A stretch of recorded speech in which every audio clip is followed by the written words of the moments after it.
안녕하십니까? 온라인 3차 역사 수업을 시작하도록 하겠습니다.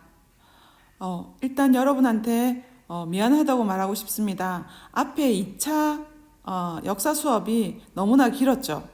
35분을 넘더라고요. 선생님도 수업이 끝나고 나서 정말 헉 했습니다. 여러분들이 얼마나 힘들었을지 상상이 되거든요.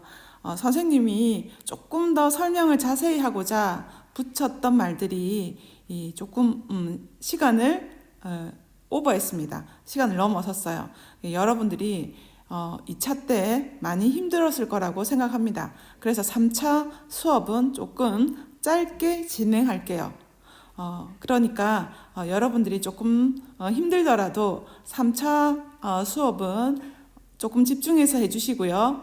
수업 말미, 즉 동영상 끝에 과제가 나갑니다. 과제를 잘 듣고 과제란에다가 답을 간단하게 적어주시면 되겠습니다. 자, 그럼 3차 수업을 시작하도록 하겠습니다. 페이지 23페이지예요. 문명의 형성과 국가의 성장. 자, 그래서 문명의 형성과 국가의 성장이라고 되어 있는데요. 그럼 문명이 뭘까요? 문명이라는 것은 인간이 만들어내는 인공적으로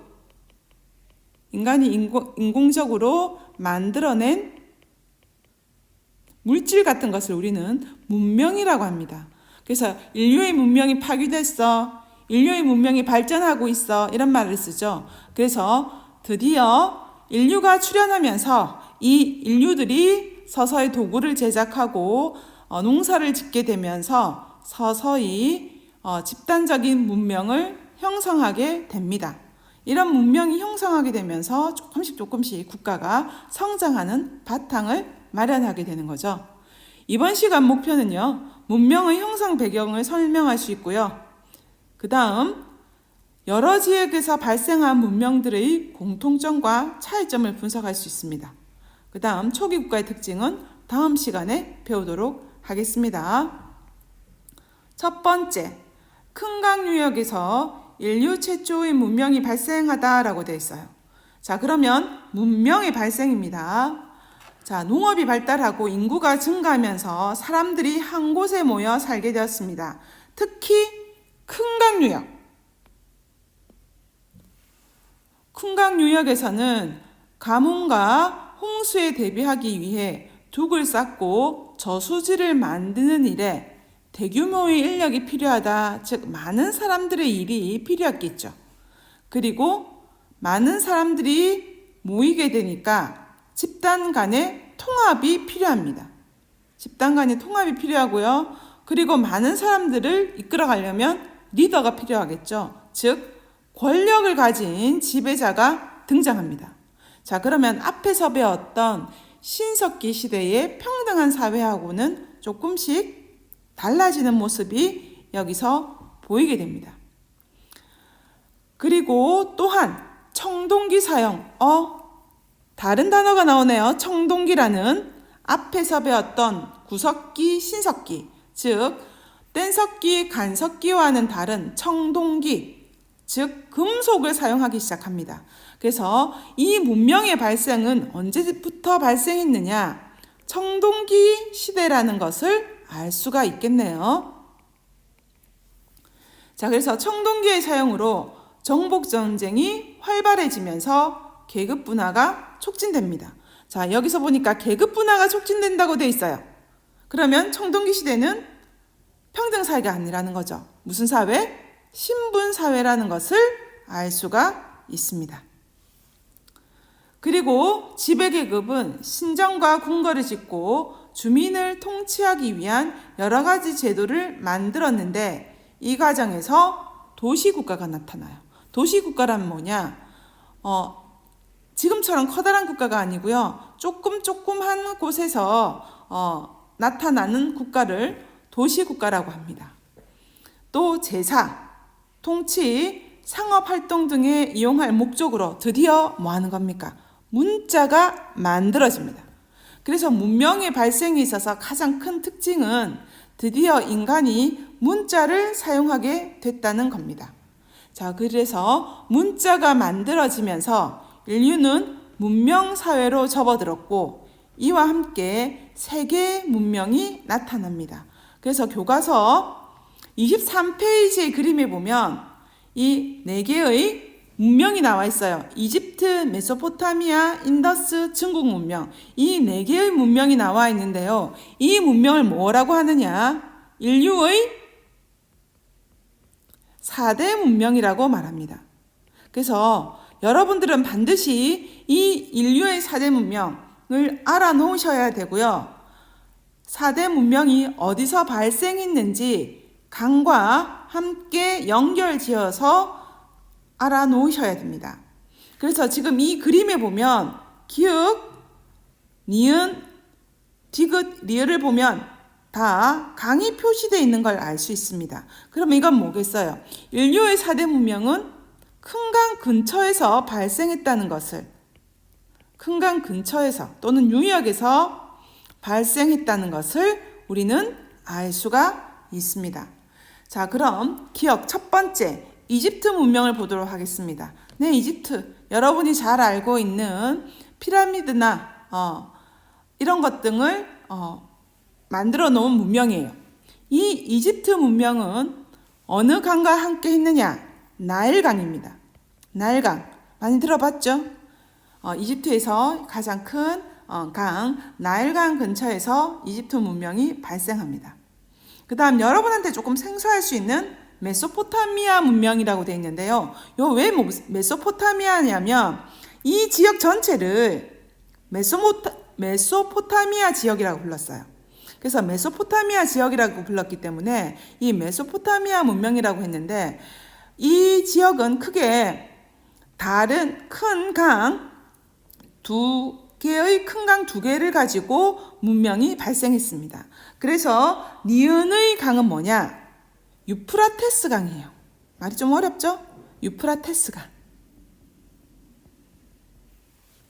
그럼 디귿은 뭐냐? 티그리스 강이라 그래요.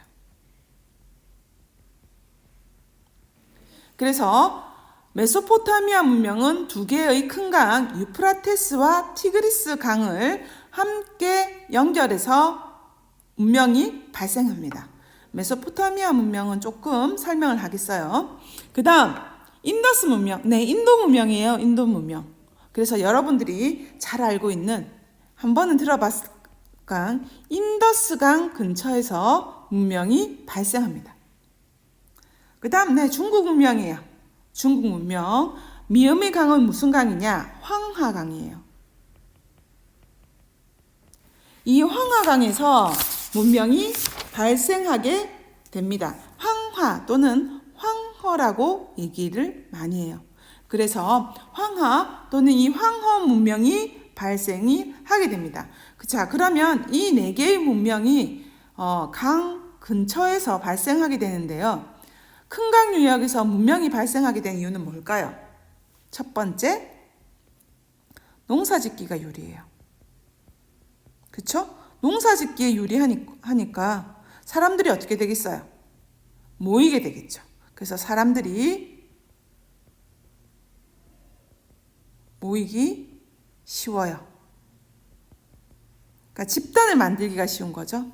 자, 집단을 만들게 되고요. 그 다음 세 번째, 집단이 모이게 되니까 뭐예요? 국가 조직이 생기겠죠.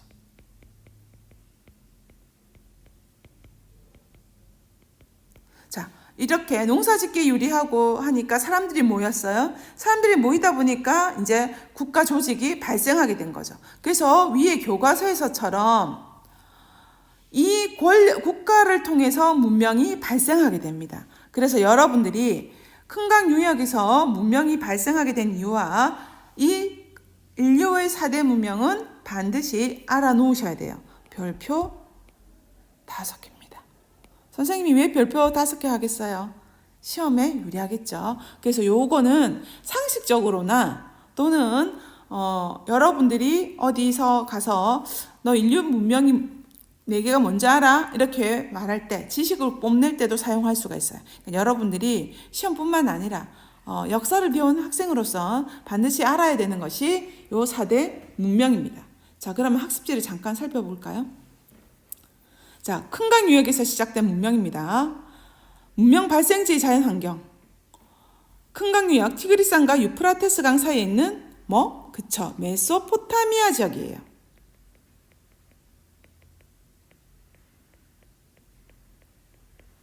그 다음에 이집트의 나일강 유역이고요. 인도의 무슨 강? 그쵸, 인더스강. 그 다음에 중국의 황허강 또는 양쯔강 유역에서 인류의 문명이 발생합니다. 이집트 문명, 메소포타미아 문명, 인더스 문명, 중국 문명, 이런 큰 강들 주위에서 문명이 발생해요. 그 다음 이 지역의 특징이 뭐냐? 기후가 따뜻해요. 여러분 보면 알겠지만 기후가 대체로 뭐한 지역이죠? 따뜻한 지역입니다. 그래서 인간이 살기에 적합했던 기후를 가지고 있는 거죠. 그 다음 도시 형성. 인구 증가로 더 많은 농토가 필요해졌고요. 관계 농업이라든지 농업의 생산량이 필요해지면서 훨씬 점점 사람들이 모여들게 되고요. 사람들이 모이게 되니까 도시가 형성합니다. 그 다음 도시국가의 형성을 잠시만 볼까요? 도시들이 통합하고 전쟁을 통해서 세력을 확대합니다. 그리고 이러한 도시국가들의 문명이 건설되는 거죠. 그래서 지배계급을 위한 신정과 왕궁이 건설되고요. 외적 침입을 위한 성곽이 축조돼요. 자, 그 다음 지배자가 제사, 세금, 상업활동 등과 관련된 여러 제도의 마련, 백성들을 통치를 하게 됩니다. 그래서 뭐가 발생하는 걸까요? 그쵸, 계급이 발생하게 돼요. 즉 제도가 만들어지면서 그 제도에 따른 여러 가지 계급들이 생겨나게 되는 거죠. 그 다음 다양한 청동기가 제작되고요. 뭐가 만들어진다고요? 뭐가 사용된다? 문자가 사용됩니다. 이러한 특징들이 청동기 사회의 특징이라고 보시면 되겠습니다. 자, 그러면 교과서 24페이지 메소포타미아 한번 보도록 할까요? 메소포타미아, 이 오리엔트라고 되어 있는데요. 교과서에서는 이 오리엔트란 말은 뭐냐면 서양에서 동양을 볼 때 해가 뜨는 지역 이렇게 얘기했어요. 그래서 해가 뜨는 뜻이란 뜻에 해가 뜨는 지역이란 뜻에서 오리엔트라는 말을 사용했습니다. 자, 그래서 오리엔트 지역에서의 세계 최초 문명이 발생하다 돼 있어요. 메소포타미아 문명이라고 불리우는 곳인데요. 일찍부터 농경이 발달하였던 메소포타미아 지역에서는 기원전 3500년경부터 우르, 라가시, 도시 이름입니다. 여러 도시 국가가 탄생합니다. 그 중에서 대표적인 민족이 수메르인이에요.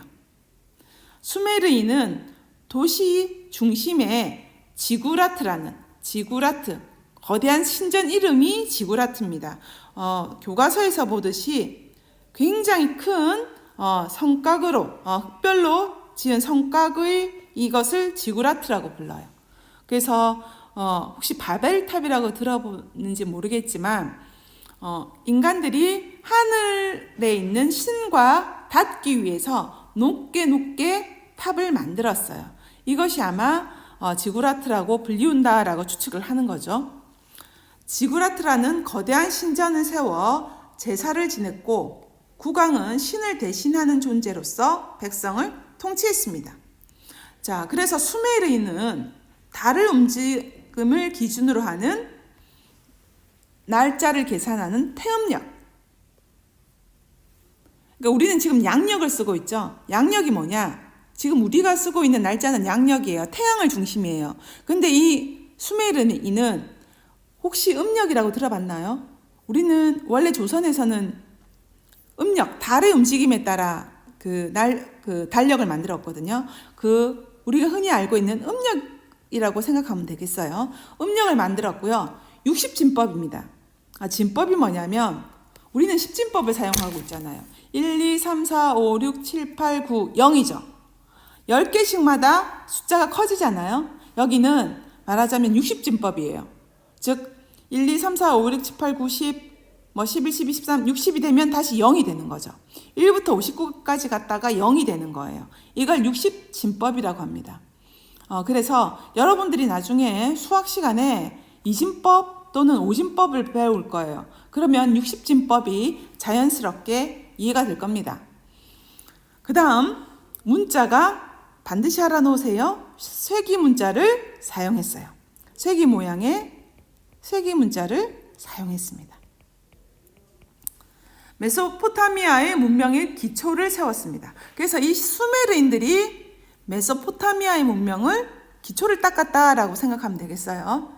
자, 그리고 메소포타미아 지역, 아까 앞에서 봤듯이 이 메소포타미아 지역을 보시면 굉장히 개방적이에요. 왜냐하면 완전히 평야 지역이거든요. 그래서 왜 성곽을 크게 지었겠어요? 쳐들어오는 외적을 막기 위해서였겠죠. 자, 그래서 이 메소포타미아 지역이 사방이 트인 개방 지역이기 때문에 이민족의 침입을 굉장히 자주 받습니다. 그래서 이 수메르인이 곧 망해요. 언제 망하느냐? 기원전 18세기에 망해요. 그래서 기원전 18세기에 망하고 어떤 민족이 들어섰냐? 바빌로니아인이라고 하는 바빌로니아가 들어서서 이 바빌로니아 왕국을 세웁니다. 그리고 이 바빌로니아 왕국의 하무라비 왕이 메소포타미아를 통일하고 넓은 지역을 효과적으로 다스리기 위해서 뭐 해요? 법전을 편찬한다 돼 있어요. 이 법전을 편찬하려면 글자가 있어야 되겠죠? 자, 그래서 이 법전을 글자에 새겨서 어디다 새기느냐? 돌기둥에 새겨요. 그리고 곧 하무라비 왕이 죽습니다. 근데 나중에 조금 있다가 이 하무라비 법전을 보겠지만 굉장히 내용이 엄격해요. 그래서 이 바빌로니아 왕국이 급속히 쇠퇴하죠. 즉 망한다는 뜻입니다. 망하고요. 이제 철제 무기, 철로 만든 무기를 사용하는 히타이트족이 탄생하게 됩니다. 자, 그래서 이렇게 메소포타미아 지역을 간단하게 배웠어요. 자, 그러면 여기 잠깐만 볼까요? 하무라비 법전이 있습니다. 법전이 뭐죠? 법을 모아놓은 것을 우리는 법전이라고 해요. 자, 그래서 195조 이 하무라비 법전을 보면 아들이 아버지를 때리면 두 손을 자른다. 옛날에도 자식이 부모에게 손을 대면 굉장히 엄격하게 처벌했어요. 동양이나 서양이나 자식이 부모님들한테 덤빈다는 건 생각할 수 없었습니다. 그래서 동양이나 서양이나 부모들은 굉장히 자식들한테 엄격하게 돼 있고요. 자식들은 부모님 말에 순종적으로 대응해야만 했습니다. 자, 그 다음 196조 귀족의 눈을 멍들게 하면 그의 눈도 멍들게 한다. 자, 그리고 다른 사람의 뼈를 부러뜨리면 그의 뼈도 부러뜨린다. 내용을 보세요. 이건 뭐죠? 네가 그렇게 하면 나도 그렇게 하겠다라는 아주 간단한 원칙이에요. 눈에는 눈, 이에는 이. 그러니까는 상대방이 했던 그대로를 하는 거죠. 자, 그런데 198조에 보면 조금 다릅니다. 귀족이 평민의 눈이나 다리를 상하게 하면 돈으로 지불한다 했어요. 같은 귀족끼리는, 같은 신분 사람끼리는 똑같이 하는데 같은 계급의 다른 사람은 조금 다르게 대한다는 뜻이에요. 이걸 통해서 뭘 알 수 있어요? 신분의 차이, 신분의 사회라는 걸 알 수가 있습니다. 그렇죠? 자, 그 다음 199조 귀족이 다른 귀족의 일을 부르뜨리면 이건 똑같은 귀족 사람들끼리네요. 어떻게 할까요? 여러분들이 추측해서 과제방에 올려주세요. 과제방에 올려주는 게 여기에 오늘의 과제입니다. 자, 그 다음 201조는 귀족이 평민이 이를 부러뜨리면 은화 3분의 1 미나를 지불한다. 즉 돈을 지불해요. 그렇죠? 돈을 지불하는 걸로 되어 있어요. 자, 그러면 2번을 보세요. 위의 법조항을 통해서 알 수 있는 메소포타미아 사회의 특징은 뭘까요? 첫 번째, 신분사회라는 거죠. 그 다음에 여기 보니까 돈을 지불한다 돼 있네요. 그쵸? 돈을 지불한다라고 되어 있는 거 보니까 이건 뭔가요? 사유재산, 경제가 발달했다는 걸 알 수 있어요. 그쵸? 사유재산이 인정했다는 거예요. 자, 그 다음 이 법률을 만들어서 돌기둥에 세운 거예요. 그쵸? 그러니까 법률이 굉장히 발달했다는 걸 알 수 있고요. 그 다음에 조금 내용 자체가 뭐예요? 뭐 두 손을 자른다, 뼈를 부러뜨린다, 뭐 이렇게 돼 있죠. 뭐예요? 엄격한 사회였다는 것을 알 수가 있습니다. 그렇죠? 자, 그래서 선생님하고 요 메소포타미아 지역까지만 3차 시를 하도록 하겠습니다. 이 다음 시간은요, 이집트 문명과 페니키아와 헤브라이 문명, 그 다음 인더스강과 황후강 유역까지 다 하도록 하겠어요. 그래서 여러분, 이 지금 오늘 선생님이 앞에 시간을 너무 오래 해서 이 시간을 조금 짧게 하기 위해서 했기 때문에 여러분들이 이 3차 시 수업은 조금 반드시 연결이 되어야만 알고 있어야만 다음 시간 4차 시 수업과 5차 시 수업까지 쭉 연결이 됩니다. 그래서 여러분들이 힘들더라도 꼭 3차 시 수업에 나왔던 4대 문명과 요 4대 문명 반드시 알아놓으셔야 돼요. 그 다음에 메소포타미아 문명의 특징, 그러니까 태음력을 사용했고 60진법을 사용했고 세기 문자를 사용했다. 그 다음 바빌로니아 왕국에서 법전을 편찬했다. 그 다음 철제 무기를 사용하는 히타이트인들이 나왔다. 요 정도까지는 여러분께서 기억을 하셔야만 4차 시 수업이 원활하게 진행이 됩니다. 과제 꼭 챙겨서 제출해 주시고요. 2학년 여러분 수고하셨습니다.